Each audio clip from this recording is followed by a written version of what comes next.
Assalamualaikum warahmatullahi wabarakatuh. Kami dari kelompok kelas 12 IPA 4 beranggotakan Alkabira Sobirin Hasan, Dindarian Leonaiva, Kaila Artania, Muhammad Erlando Arya Prawira, Nizar Alkabir, Rifki Fadila, dan Sultan Akbar. Kami akan mempresentasikan tentang kasus-kasus pelanggaran hak dan pengingkaran kewajiban warga negara.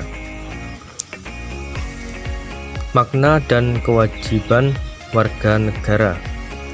Ulangi, makna hak dan kewajiban warga negara. Hak merupakan semua hal yang diperoleh atau didapatkan. Hak dapat berupa kewenangan atau kekuasaan untuk melakukan sesuatu. Hak asasi manusia adalah hak yang melekat pada diri setiap pribadi manusia. Hak asasi manusia bersifat universal. Hak warga negara merupakan seperangkat hak yang melekat dalam kedudukannya sebagai anggota dari sebuah negara, bersifat mutlak. Hak warga negara Indonesia terdiri atas hak konstitusional dan hak hukum timbul. B. Substansi hak dan kewajiban warga negara dalam Pancasila. 1. Hak dan kewajiban warga negara dalam nilai dasar sila-sila Pancasila. Nilai dasar berkaitan dengan hakikat kelima sila Pancasila, yaitu nilai ketuhanan, nilai kemanusiaan, nilai persatuan, nilai kerakyatan, dan nilai keadilan. Yang pertama, sila ketuhanan yang Maha Esa menjamin hak warga negara untuk bebas memeluk agama sesuai dengan kepercayaannya serta melaksanakan ibadah sesuai dengan ajaran agamanya masing-masing, yaitu membina kerjasama dan tolong-menolong dengan pemeluk agama lain sesuai dengan situasi dan kondisi di lingkungan masing-masing. B.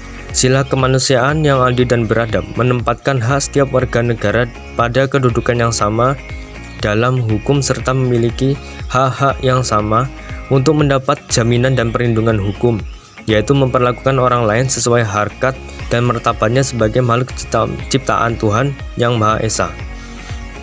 Untuk nilai-nilai Pancasila dapat dikategorikan menjadi 3, yaitu nilai dasar, instrumental, dan nilai praksis. C. Sila Persatuan Indonesia menjamin hak-hak setiap warga negara dalam keberagaman yang terjadi kepada masyarakat Indonesia, seperti hak mengembangkan budaya daerah untuk memperkaya budaya nasional, yaitu menempatkan kepentingan bangsa dan negara di atas kepentingan pribadi atau golongan. Yang keempat, sila kerakyatan yang dipimpin oleh hikmat kebijaksanaan dalam permusyawaratan perwakilan dicerminkan dalam kehidupan pemerintahan, bernegara, dan bermasyarakat yang demokratis, seperti mengutamakan musyawarah mufakat dalam setiap pengambilan keputusan.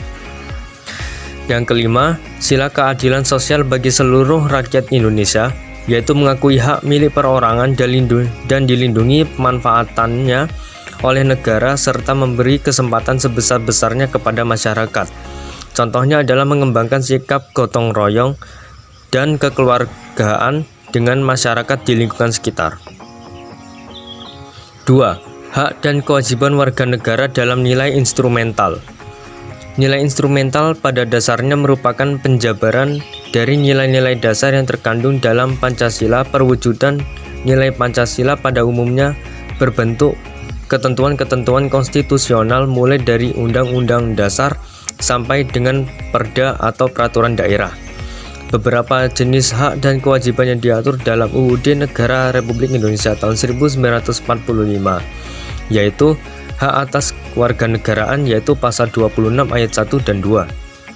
B. Kesamaan kedudukan dalam hukum dan pemerintahan, yaitu pasal 27 ayat 1 yang menyatakan bahwa segala warga negara bersamaan kedudukannya di dalam hukum dan pemerintahan dan wajib menjunjung hukum dan pemerintahan itu tidak ada kecualinya.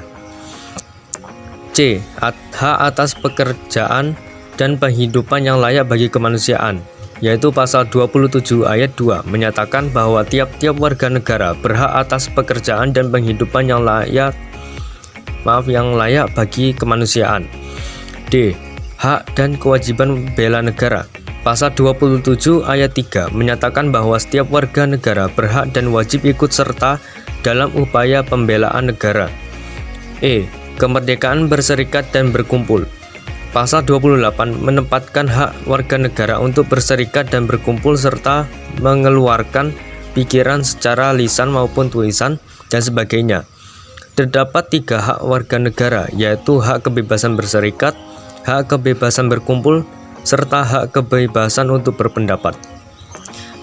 Yang F, kemerdekaan memeluk agama.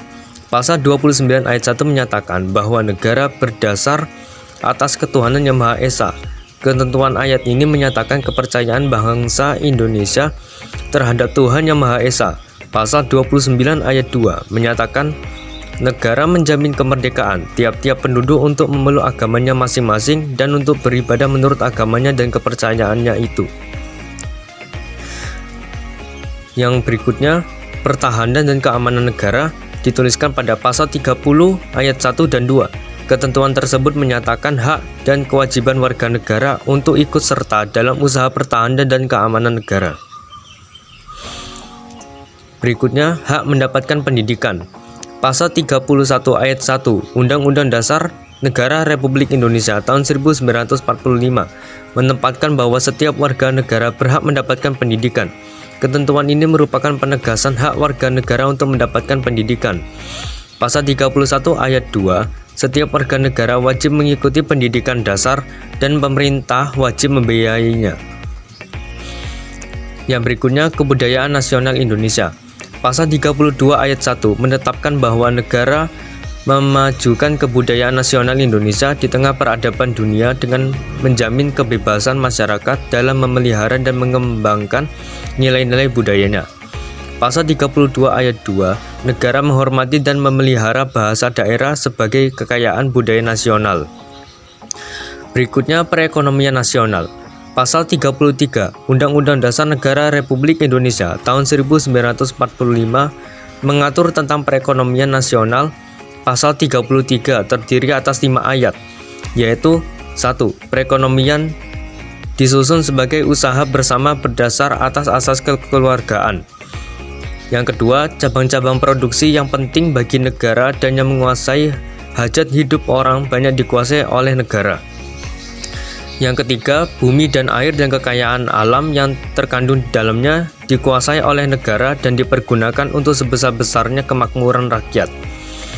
Keempat, perekonomian nasional diselenggarakan berdasar atas demokrasi ekonomi dengan prinsip kebersamaan, efisiensi, berkeadilan, berkelanjutan, berwawasan lingkungan, kemandirian, serta dengan menjaga keseimbangan, kemajuan, dan kesatuan ekonomi nasional.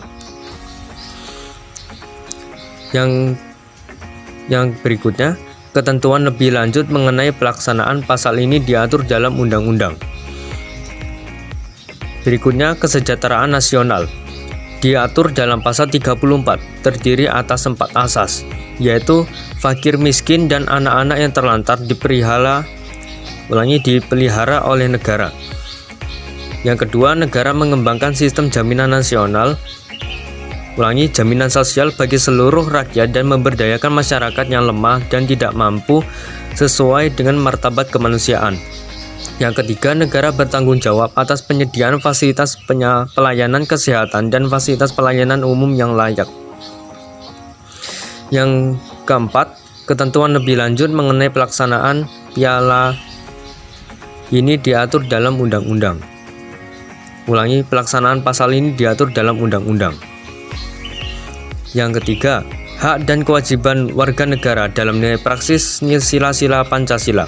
Nilai praksis pada hakikatnya merupakan perwujudan dari nilai-nilai instrumental. Dengan kata lain, nilai praksis merupakan realisasi dari ketentuan-ketentuan yang termuat dalam peraturan perundang-undangan yang terwujud dalam sikap dan tindakan sehari-hari. Hak dan kewajiban warga negara dalam nilai praksis Pancasila dapat terwujud apabila nilai-nilai dasar dan instrumental dari Pancasila itu sendiri dapat dilaksanakan dalam kehidupan sehari-hari oleh seluruh warga negara. Sikap positif yang ditunjukkan pada sila-sila Pancasila. Sila pertama, ketuhanan yang Maha Esa, yaitu tidak memaksakan suatu agama dan kepercayaan kepada orang lain. Sila kedua, kemanusiaan yang adil dan beradab, yaitu mengakui persamaan derajat, hak, dan kewajiban antara sesama manusia. Sila ketiga, persatuan Indonesia. rela berkorban untuk kepentingan bangsa dan negara. Sila keempat, kerakyatan yang dipimpin oleh hikmat kebijaksanaan dalam pemusyawaratan perwakilan, menerima dan melaksanakan setiap keputusan musyawarah. Yang kelima, keadilan sosial bagi seluruh rakyat Indonesia, yaitu menghormati hak-hak orang lain. C. Kasus pelanggaran hak dan kewajiban warga negara. Penyebab terjadinya pelanggaran hak dan pengingkaran kewajiban warga negara. Pelanggaran hak warga negara terjadi ketika warga negara tidak dapat menikmati atau memperoleh haknya sebagaimana yang dikatakan oleh undang-undang. Pelanggaran hak dan pengingkaran kewajiban warga negara diantaranya disebabkan oleh faktor-faktor berikut. Yang pertama, sikap egois atau terlalu mementingkan diri sendiri. 2. Rendahnya kesadaran berbangsa dan bernegara. 3. Sikap tidak toleransi. 4. Penyalahgunaan kekuasaan. 5. Ketidaktegasan penegak hukum. Yang terakhir, penyalahgunaan teknologi. Kasus pelanggaran hak warga negara. Pelanggaran terhadap hak warga negara bisa kita lihat dari kondisi yang saat. Yang pertama, proses penegakan hukum belum dioptimalkan. Yang kedua, saat ini tingkat kemiskinan dan angka pengangguran di negara kita masih cukup tinggi. Yang ketiga, masih terjadi tindak kekerasan mengatasnamakan negara. Yang keempat, makin merebaknya kasus pelanggaran hak asasi manusia. 3. Kasus pengingkaran kewajiban warga negara. Kewajiban warga negara bukan hanya membayar pajak, tetapi masih banyak lagi bentuk halnya seperti taat peraturan, menjunjung tinggi pemerintahan, dan bela negara. Kewajiban-kewajiban tersebut apabila dilaksanakan akan mendukung suksesnya program pembangunan di negara ini. Pengingkaran kewajiban warga negara banyak sekali bentuknya, mulai dari sederhana sampai yang berat, diantaranya sebagai berikut. 1. Membuang sampah sembarangan. 2. Tidak partisipasi dalam usaha pertahanan dan keamanan negara. 3. Tidak membayar pajak pada negara. Penanganan pelanggaran dan hak pengingkaran kewajiban warga negara. 1. Upaya pemerintahan dalam penanganan kasus pelanggaran hak dan pengingkaran kewajiban warga negara, yaitu tindakan terbaik dalam penegakan hak dan kewajiban warga negara adalah dengan mencegah timbulnya semua faktor penyebab dari pelanggaran hak dan pengingkaran kewajiban warga negara. Apabila faktor penyebabnya tidak muncul, pelanggaran hak dan pengingkaran kewajiban warga negara dapat diminimalisasi atau bahkan dihilangkan. Upaya pencegahan yang dapat dilakukan untuk mengatasi berbagai kasus pelanggaran hak dan pengingkaran kewajiban warga negara yaitu 1. Supremasi hukum dan demokrasi. Yang kedua, mengoptimalkan peran lembaga selain lembaga tinggi negara yang berwenang dalam penegakan hak dan kewajiban warga negara. Yang ketiga, meningkatkan kualitas pelayanan publik untuk mencegah terjadinya berbagai bentuk pelanggaran hak dan pengingkaran kewajiban warga oleh pemerintah. Yang keempat, meningkatkan pengawasan dari masyarakat dan lembaga-lembaga politik terhadap setiap upaya penegakan hak dan kewajiban negara. Yang kelima, meningkatkan penyebarluasan prinsip-prinsip kesadaran bernegara kepada masyarakat melalui lembaga pendidikan formal maupun non-formal. Berikutnya adalah tindakan penanganan dilakukan oleh lembaga-lembaga negara yang mempunyai fungsi utama untuk menegakkan hukum. Yang pertama, kepolisian melakukan penanganan terhadap kasus yang berkaitan dengan pelanggaran terhadap hak warga negara untuk mendapatkan rasa aman. Yang kedua, Tentara Nasional Indonesia melakukan penanganan terhadap kasus-kasus berkaitan dengan gerakan separatisme, ancaman keamanan dari luar, dan sebagainya. Yang ketiga, Komisi Pemberantasan Korupsi melakukan penanganan terhadap kasus-kasus korupsi dan penyalahgunaan keuangan negara. Yang terakhir, Lembaga Peradilan melakukan perannya untuk menjalankan vonis atas kasus pelanggaran hak dan pengingkaran kewajiban warga negara. Kedua, membangun partisipasi masyarakat dalam mencegah terjadinya pelanggaran hak dan pengingkaran kewajiban warga negara. Pencegahan dan penanganan pelanggaran hak dan pengingkaran kewajiban warga negara yang dilakukan oleh sikap dan perilaku warga negara yang mencerminkan penegak hukum, hak dan kewajiban warga negara sebagai warga negara dari bangsa dan negara, sebagai warga dan bangsa negara yang beradab. Sudah sepantasnya kita dan perilaku kita mencerminkan sosok manusia beradab yang selalu menghormati keberadaan orang lain.